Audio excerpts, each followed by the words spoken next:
پرانی آیات آپ ملاحظہ فرمائیں، ایک مقام پر مولا تعالیٰ ارشاد فرما رہا ہے من ذا الذی یقرض اللہ قرضا حسنا، جو کوئی بھی اللہ کو قرض حسن دے فیضاعفہ لہ اضعافا کثیرہ، اس نے جو اللہ کو قرض دیا ہے اس قرضے کو کئی گنا بڑھا کر اسے واپس لوٹائے گا، کئی گنا۔ پہلی بات تو یہاں دیکھیں اللہ تعالیٰ راہ خدا میں خرچ کرنے کی ترغیب دے رہا ہے، لیکن وہ ترغیب کس انداز میں دے رہا ہے؟ اس انداز میں دے رہا ہے کہ تم جو راہ خدا میں مال خرچ کرتے ہو یہ خرچ کرنا دراصل اپنے خدا کو قرض دینا ہے۔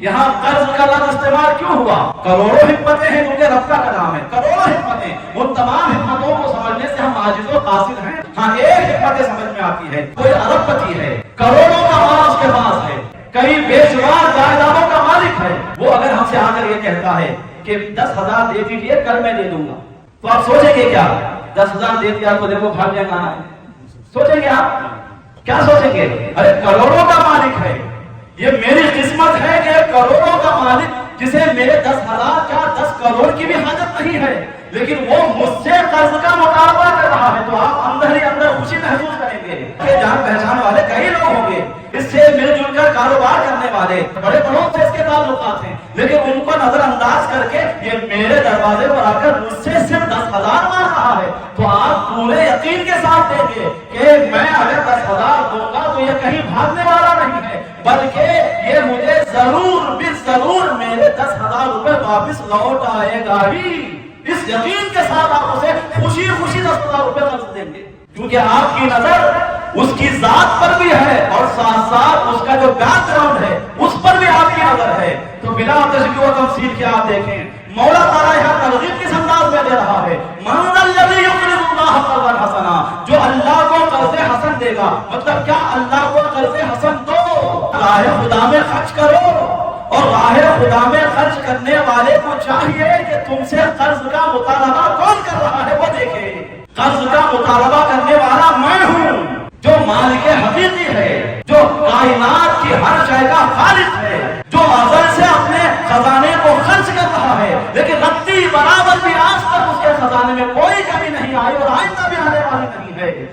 ایسا مالک جو اربوں کھربوں لوگوں کو پال رہا ہے، جو بے شمار حیوانات کو پال رہا ہے، جو بے شمار نباتات و جمادات کو ان کے اعتبار سے غذائیں اور رزق فراہم کر رہا ہے، اپنی 18,000 مخلوقات میں سے ہر ذرے کو جو رزق دے رہا ہے وہ ہم سے کہہ رہا ہے کہ اللہ کو قرض حسن دو، میں اگر اس کو قرض دوں گا تو کیا وہ مجھے میرا قرض نہیں لوٹائے گا؟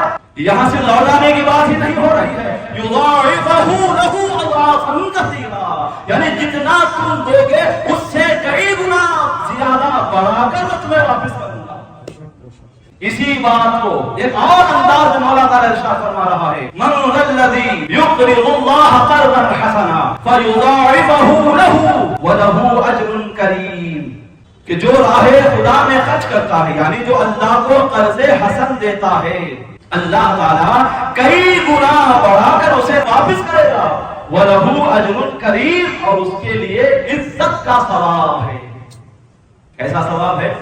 صرف ثواب نہیں، وَلَهُ أَجْرٌ نہیں، وَلَهُ أَجْرٌ كَرِيمٌ، عزتوں والا ثواب، یعنی اسے دنیا میں بھی اللہ تعالیٰ عزتوں سے مالا مال کرے گا، آخرت میں بھی اللہ تعالیٰ اسے عزتوں سے مالا مال کرے گا۔ انبیاء کے سامنے اسے عزتیں دی جائیں گی، رسولان نظام کے سامنے اسے عزتوں سے نوازا جائے گا، محبوبان بارگاہ الہی کے سامنے وہاں جملہ اولین و آخرین ہوں گے، ان کے سامنے عزتوں کا لباس اور عزتوں کی سندیں ان بندے کو دی جائیں گی جو یہاں اخلاص کے ساتھ راہ خدا میں خرچ کرتا ہے۔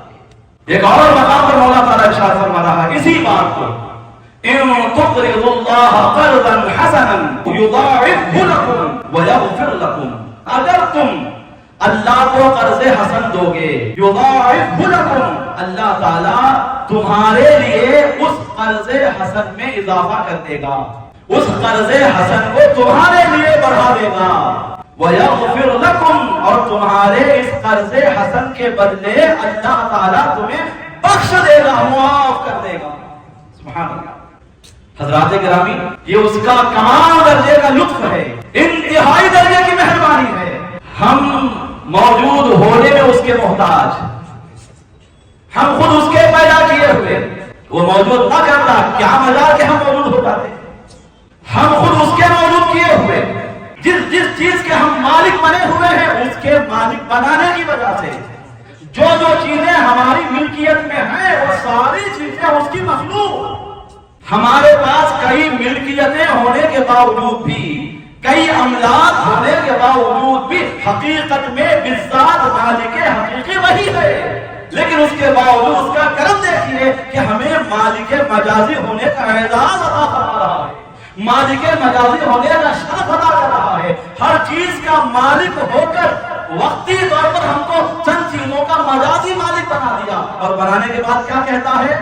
اب خرچ کرو، تم جو خرچ کرو گے اس کا بدلہ آخرت میں کئی گنا زیادہ اجر و جزا کی صورت میں تمہیں عطا کروں گا۔ کیا مہربانی ہے اس کی، کیا فضل ہے اس کا، خرچ کرنے کی ترغیب بھی دے دیا، ساتھ ساتھ اب تربیت بھی کرتا ہے ہماری، خرچ کرو، جتنا خرچ کرو گے دوں گا، اس کا جو بھی اجر و ثواب ہے اللہ نے بیان کر دیا۔ اب ساتھ ساتھ تربیت بھی فرما رہا ہے کہ خرچ کرنے کے بعد جو تم نے خرچ کیا، جس پر خرچ کیا اس پر نہ اتراؤ اور اس پر احسان نہ جتلاؤ۔ الذین ينفقون اموالهم فی سبیل اللہ، وہ لوگ جو اللہ کے راستے میں اپنے مالوں کو خرچ کرتے ہیں، ثم لا يتبعون ما انفقوا منا ولا اذى، خرچ کرنے کے بعد نہ احسان جتائیں نہ تکلیف دیں، جس کو دیا ہے چاہے وہ رشتہ دار ہوں یا مسکین ہوں یا منگتے ہوں، سائل ہو، مسافر ہو، یتیم ہو، بیوہ ہو، یا جہاں بھی اس نے خرچ کیا، چاہے وہ مسجد پر خرچ کیا ہو، مدرسے پر خرچ کیا ہو، یا جس مد میں بھی اس نے خرچ کیا، جس پر بھی خرچ کیا، تربیت فرما رہا ہے کہ خرچ کرنے کے بعد یہ نہ کہو کہ میں دیا تو تیرے پاس موجود ہے، میں نہیں دیتا، میں احسان نہ کرتا، میں عطا نہ کرتا تو آج تو کنگال کا کنگال رہتا جس طرح پہلے کنگال تھا۔ یہ احسان جتانا ہوا۔ کئی لوگوں کا یہی مزاج ہے کہ وہ خرچ تو کر دیتے ہیں لیکن پیٹ پیچھے جا کر یہ کہتے ہیں کہ اس کے بعد جو بھی آج خوشیاں ہیں، جو بھی نعمتیں ہیں وہ میری عطا کی وجہ سے، جب وہ غریب تھا، محتاج تھا، میں نے ہی مدد کی تھی، آج وہ مجھے بھول گیا ہے، آج مجھے وہ سلام نہیں کرتا، تو کیا آپ نے اس لیے خرچ کیا تاکہ وہ زندگی بھر آپ کو سلام کرتا رہے؟ کیا آپ نے اس لیے خرچ کیا تاکہ زندگی بھر وہ آپ کی عزت بجا لاتا رہے؟ آپ کو تو اسلام یہ ترغیب دیتا ہے کہ آپ کا خرچ صرف رضائے الہی کے حصول ہی کے لیے ہونا چاہیے، آپ کا خرچ صرف آخرت پر نظر رکھتے ہوئے ہی ہونا چاہیے، آپ کا خرچ کرنا لوگوں سے عزتیں کمانے کے لیے نہیں ہونا چاہیے، آپ کا خرچ کرنا شہرت کے لیے، نام و نمود کے لیے نہیں ہونا چاہیے۔ اسلام کی ترغیب ہے، آپ خرچ بھی کر رہے ہیں اور خرچ کرنے کے بعد جو چیزیں اپنانے سے اسلام روکتا ہے انہی چیزوں میں مبتلا ہے۔ ثم لا يتبعون ما انفقوا منا ولا اذى، نہ احسان جتاتے ہیں نہ تکلیف دیتے ہیں۔ تکلیف دینے کا مطلب کیا؟ جس پر خرچ کیا ہے اسے جا کر بار بار بولنا میں دیا تو تجھے، میں نہیں دیتا تو آج تیرے پاس یہ دولت ہوتی کیا، تیرے پاس یہ خوشیاں ہوتی کیا، تیرے پاس یہ ترقیاں ہوتی کیا؟ بار بار جا کر اسے کانوں تشنی کا نشانہ بناتے رہنا، اس سے ہوگا کہ آپ اس کے دل کو ٹھیس پہنچے گی۔ آپ کی باتوں کی وجہ سے اگر اسے کچھ بھی تکلیف یا ٹھیس پہنچی تو آپ نے جو کچھ خرچ کیا اس کا سارا اجر و ثواب بیکار ہو گیا۔ جو خرچ کر کے بھول جاتے ہیں، احسان بھی نہیں جتاتے، تکلیف بھی نہیں دیتے، لہم اجرہم عند ربہم، ان کے لیے ان کا اجر ہے کس کے پاس؟ ان کے رب کے پاس۔ سبحان اللہ، کتنا بڑا انعام یہاں بیان کیا جا رہا ہے۔ لہم اجرہم، ان کے لیے ان کا اجر ہے۔ ٹھیک ہے، بات ختم ہو سکتی تھی لیکن اللہ آگے مزید یہ فرما رہا ہے، کہاں ہے ان کا اجر؟ عند ربہم، ان کے رب کے پاس۔ اپنے رب ہونے کی نسبت اللہ ان سے منسلک فرما رہا ہے، اپنی ربوبیت کی نسبت کو ان سے منسوب کر رہا ہے، یہ کہہ رہا ہے کہ میں ان کا ہو گیا۔ آپ کے ایک عمل کی وجہ سے اللہ کی ذات آپ کی ہو جا رہی ہے اور اس کا اعلان خود اللہ رب العزت کلام مجید میں کر رہا ہے۔ اس سے بڑا انعام اور کیا چاہیے آپ کو؟ عند ربہم، ان کا اجر ان کے رب کے پاس ہے، یعنی میں ان کا ہو گیا۔ اجر تو ہے ہی، اجر دینے والا بھی ان کا ہے، ثواب ہے ان کے لیے، ثواب کا خالق بھی ان کا ہے۔ ان کے لیے جنت ہے، جنت کا خالق ان کا ہے۔ سبحان اللہ، کتنی بڑی نعمت اور کتنا بڑا انعام ہے ہاں ان لوگوں کے لیے جو خرچ کر کے احسان نہیں جتاتے، خرچ کرنے کے بعد جن پر خرچ کیا ہے انہیں کسی طرح کی غضب نہیں پہنچاتے، کسی طرح کی تکلیف نہیں پہنچاتے۔ وَلَا خَوْفٌ عَلَيْهِمْ وَلَا هُمْ يَحْزَنُونَ، وہ لا خوف علیہم ولا هم يحزنون کے مصداق بنا دیے جاتے ہیں۔ یہ صفت کس کی ہے؟ اللہ کے اولیاء کی ہے۔ یہاں اس آیت کے حصے کے ذریعے بتایا جا رہا ہے کہ اللہ انہیں اپنے محبوبان خاص کی جماعت میں شامل کر لیتا ہے، جو خرچ کرتے ہیں اور خرچ کرنے کے بعد نہ احسان جتاتے ہیں نہ تکلیف دیتے ہیں۔ اسی طرح اسی بات کو ایک دوسرے انداز میں اللہ تعالیٰ فرما رہا ہے، کیسی تربیت کرتا ہے۔ دیکھیے ہمارا رب ہمارے ماں باپ سے زیادہ ہم کو چاہنے والا، ہمارے ماں باپ سے زیادہ ہم سے محبت کرنے والا، ہمارے ماں باپ سے زیادہ بلکہ کائنات کی ہر مخلوق سے زیادہ ہماری خیر خواہی کرنے والا، ہماری بھلائی چاہنے والا رب ہے۔ دیکھیے آپ کی اولاد کا آپ کبھی برا نہیں چاہتے، آپ کی اولاد کا آپ کبھی برا نہیں چاہتے، آپ ہمیشہ یہی چاہتے ہیں کہ آپ کی اولاد ہمیشہ ترقی کی راہ پر گامزن رہے، آپ کی اولاد ہمیشہ مسکراتی رہے، آپ کی اولاد ہمیشہ ہنسی کھیلتی رہے، آپ کی اولاد ہمیشہ اللہ رسول کے فرما بردار بنی رہے۔ آپ کبھی یہ نہیں چاہتے کہ آپ کی اولاد کا کچھ برا ہو جائے، نقصان ہو جائے، نہیں۔ ہماری اولاد کے ہم خالق نہیں، ہماری اولاد کے دنیا میں آنے کا ہم فقط سبب بن گئے۔ سبب ہونے کی وجہ سے بھی ہمارے دل میں ہماری اولاد کی ایسی محبت ہے کہ ہم یہی چاہتے ہیں ہمیشہ ہمیشہ کہ ہماری اولاد ہمیشہ ہنستی رہے، مسکراتی رہے، کوئی غم کوئی تکلیف ہمارے بچوں کے قدموں کی دھول کے قریب بھی نہ آئے۔ ہماری اولاد کے ہم خالق نہیں ہیں، اس کے باوجود ہماری اولاد کے ہم ایسے خیر خواہ بنے رہتے ہیں۔ سوچئے، اندازہ لگائیے، وہ رب ذوالجلال جو ہمارا خالق ہے، ہمیں پیدا کرنے والا ہے، ہمیں وجود دینے والا ہے، ہمیں صفات دینے والا ہے، ہمیں افعال و اوصاف سے مالا مال کرنے والا ہے، وہ رب ہمارا کیسا خیر خواہ ہوگا، ہماری کیسی بھلائی چاہنے والا ہوگا۔ تو ہماری اسی لیے تربیت بھی کرتا ہے، پہلے تعلیم دیتا ہے کہ خرچ کرو خرچ کرو، پھر تربیت فرما رہا ہے یا ایھا الذین آمنوا، اے ایمان والو، لا تبطلوا صدقاتکم بالمن والأذى کالذی ينفق مالہ رئاء الناس۔ اے ایمان والو، اے ایمان والو کہنا یہ انتہائی درجے کی محبت کا اظہار کرنا ہے۔ ہم بولتے ہیں اپنے بچوں کو، بیٹے میرے پیارے، میرے لاڈلے، میری جان، اس طرح بلاتے اپنے اولاد کو۔ یہ الفاظ محبت پر ڈال ہیں، یہ جملے محبت کی علامت ہیں، بلا تشبیہ و تمثیل کے مولا تعالیٰ جب اپنے خاص کر وہ بندے جو اس پر ایمان رکھتے ہیں، اسے مانتے ہیں، اسے وحدہ لا شریک مانتے ہیں، ان سے جب اپنی محبتوں کا اظہار کرنا چاہتا ہے تو کیا کہتا ہے؟ یا ایھا الذین آمنوا، اے ایمان والو،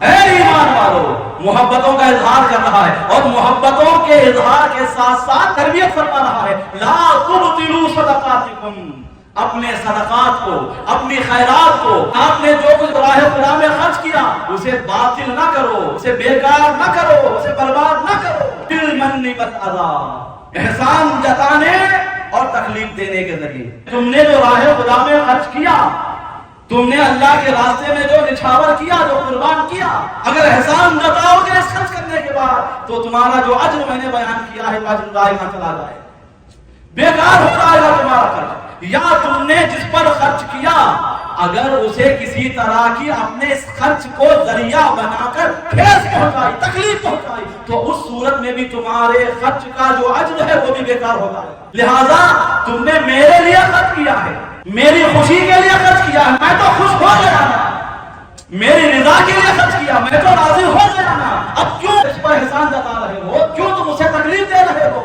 تمہارا مقصد مجھے خوش کرنا تھا، یہ نعمت تمہیں میں نے عطا کر دی، اب اسی کے مزے میں رہو، یہی بات سوچ سوچ کر لطف اندوز ہوتے رہو۔ اتنے بڑے مقام پر فائز ہونے کے بعد پھر نیچے کیوں کودنا چاہتے ہو؟ پھر نیچے کیوں اترنا چاہتے ہو؟ ترقی مل گئی، اب ترقی کا خیال چھوڑ دو، نکال دو اپنے اذہان سے۔